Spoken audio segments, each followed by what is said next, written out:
আসসালামু আলাইকুম সবাইকে। আশা করি সবাই ভালো আছেন। আল্লাহ তাআলার রহমতে আমিও ভালো আছি। তো আজকে যে বিষয়টা আমার ভিডিওর মাধ্যমে তুলে ধরবো সেটা হলো কৃষকের ধান কাটা, বান্দা ইত্যাদি। তো অলরেডি আমরা ধান কাটার উদ্দেশ্যে বের হয়ে পড়েছি। আমার বাড়ি থেকে ধানের জমিটা অনেকটা দূরে, তো ওই জন্য আরকি সাইকেল নিয়ে যাচ্ছি আমি আর আমার ছোট ভাই, মানে আমার ক্যামেরাম্যান আরকি। তো ওকে বললাম একটু সাবধানে সাইকেল চালাতে। সামনে একটা মহিষ আছে, তো সেজন্য আরকি।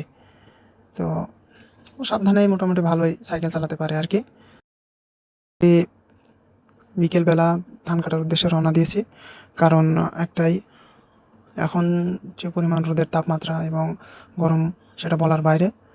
তো আমি ওই জন্য আব্বাকে বললাম আরকি যে বিকেলবেলা ধানটা কাটলে ভালো হবে আরকি। তো মোটামুটি আসরের পরে আমরা বের হয়েছি ধান কাটার জন্য। আর এটাই আমার ধানের জমি। আ তো আসার পরেই ধান কাটা শুরু করে দিয়েছি। সাথে আমার আব্বা আছে।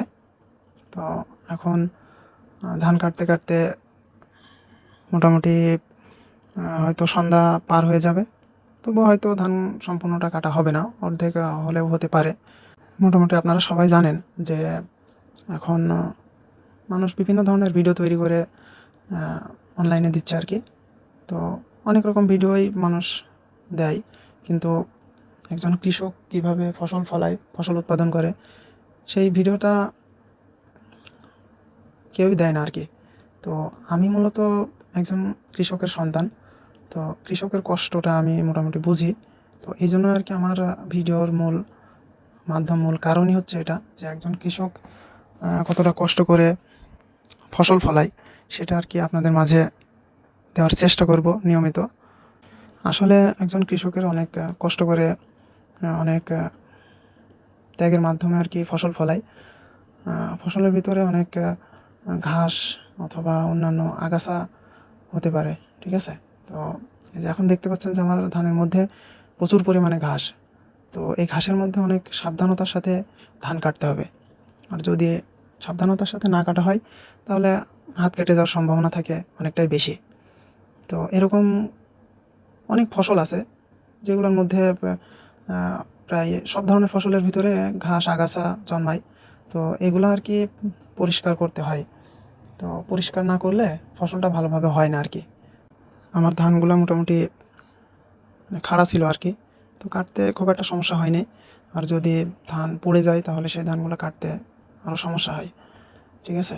তো আমি একটা কথাই বলব যে একজন কৃষকের জীবন আ কখনোই শান্তিময় হয়ে ওঠে না আরকি। যতক্ষণ না সে সেই ফসলের ন্যায্য মূল্যটা পায় আরকি। মানে কষ্ট করে একজন কৃষক আরকি ফসল ফলায়। আ তো এখন মোটামুটি প্রায় সন্ধ্যার দিকে আরকি। তো আমার ধান কাটা দেখতে পাচ্ছেন আ অর্ধেক মোটামুটি হয়েছে। আর বাকিটা আমি কালকে সকালে কাটবো ইনশাআল্লাহ। তো পরের দিন আমি আমার আব্বুকে বললাম যে, "তুমি গিয়ে ধান বাঁধো আরকি।" আমি পরের দিন মোটামুটি বাড়িতে ছিলাম না, তো ওইজন্য আরকি আব্বু গিয়ে আরকি ধান বানতেছিল। সারাদিন টুকটাক করে বাঁধতেছিল। তো আমি মোটামুটি সন্ধ্যার আ ০.৫ ঘন্টা আগে গিয়েছিলাম আরকি। তো গিয়ে দেখি যে ধান মোটামুটি বাঁধা শেষ আরকি, শেষের দিকে। তো আমি গিয়ে শুধুমাত্র আটি বানলাম। তো আটি বানতে আরকি প্রায় সন্ধ্যা লেগেই গেছে আরকি। বলতে না বলতেই কিছুক্ষণের মধ্যে সন্ধ্যার আজান দিয়ে দিল। তো আকাশে মোটামুটি মেঘ ছিল অনেক, তো ওইজন্য আরকি ভাবতেছিলাম যে ধানগুলো আজকে গুছিয়ে তারপরে বাসায় যাব। তো আমি আর আমার আব্বু মোটামুটি আটি বানতেছিলাম। আটি বাঁধতে সন্ধ্যা পার হয়ে গেছে। তারপরে আমার ক্যামেরাম্যানকে বললাম যে, ফোনটা রেখে তুই একটু আমাদের কাজ আগায় দে আরকি। যেহেতু অনেক রাত হয়ে যাচ্ছে। তো পরবর্তীতে আটি বান্ধার কাজ শেষ। তারপরে আমি ধানের আটিগুলা টেনে জাউলি দিতেছিলাম আরকি। তো জাউলি দিতে আমাদের আ প্রায় এশারা আজান দিয়ে দেবে আরকি। তো এশারা আজানের মোটামুটি আগে আমরা বাড়িতে গেছিলাম আরকি। তো ধানগুলা এত রাত করে গুছিয়ে রাখার কারণ হলো এটাই যে আকাশে অনেক মেঘ ছিল আর কি। কয়েকদিন ধরেই আকাশে মেঘ ঘুরতেছিল, মনে হচ্ছিল যে বৃষ্টি হবে আর কি। ওই জন্য আর কি এত তাড়াহুড়ো করে ধানগুলা গুছাই রেখে আসা। তো আলহামদুলিল্লাহ মোটামুটি কাজগুলা গুছাই তারপরেই আমরা বাসায় গেছিলাম। দেখতে পাচ্ছেন আকাশে ভালো মেঘ ছিল।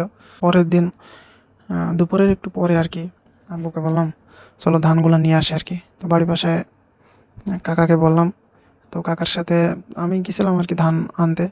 তো সাথে আমার ক্যামেরাম্যান না থাকার কারণে আর কি আমার নিজেকেই ভিডিওটা করতে হয় আর কি পরের দিন। তো আমি নিজেই ভিডিও করতেছিলাম আর আব্বা ধান টেনে দিতেছিল গাড়ির উপরে। তো দুপুরের দিকে আর কি যদিও বা আকাশে মেঘ ছিল কিন্তু প্রচণ্ড গরম পড়তেছিল আর কি। প্রচণ্ড গরমের ভিতরে ধানগুলা টেনে গাড়ির উপরে দিতেছিলাম এবং সাথে হালকা বাতাসও হতেছিল। ওই জন্য আর কি খুব একটা সমস্যা মনে হয়নি আর কি। তো ধান টানা শেষে কাকা গাড়ি বাঁধতেছিল আর কি। গাড়ি মোটামুটি বাঁধা শেষ। তারপরে আমরা বাড়ির দিকে রওনা দিয়েছি আর কি। তো বাড়ির দিকে রওনা দিতে দিতে তখনও আকাশে অনেক মেঘ ছিল। তো দেখতে পাচ্ছেন যে মাঠে আরও অনেক ধান আছে যেগুলো এখনও কাটার মতন হয়নি আর কি। তো এগুলো পর্যায়ক্রমে আস্তে আস্তে কাটা হবে। দেখতেই পাচ্ছেন আকাশে প্রচণ্ড মেঘ। যদিও বা আমার এই ভিডিওটা ছাড়তে 2 দিন লেট হয়েছে, এর জন্য আমি আন্তরিকভাবে দুঃখিত। বলতে না বলতে আমি ধান নিয়ে বাড়িতে চলে এসেছি আর কি।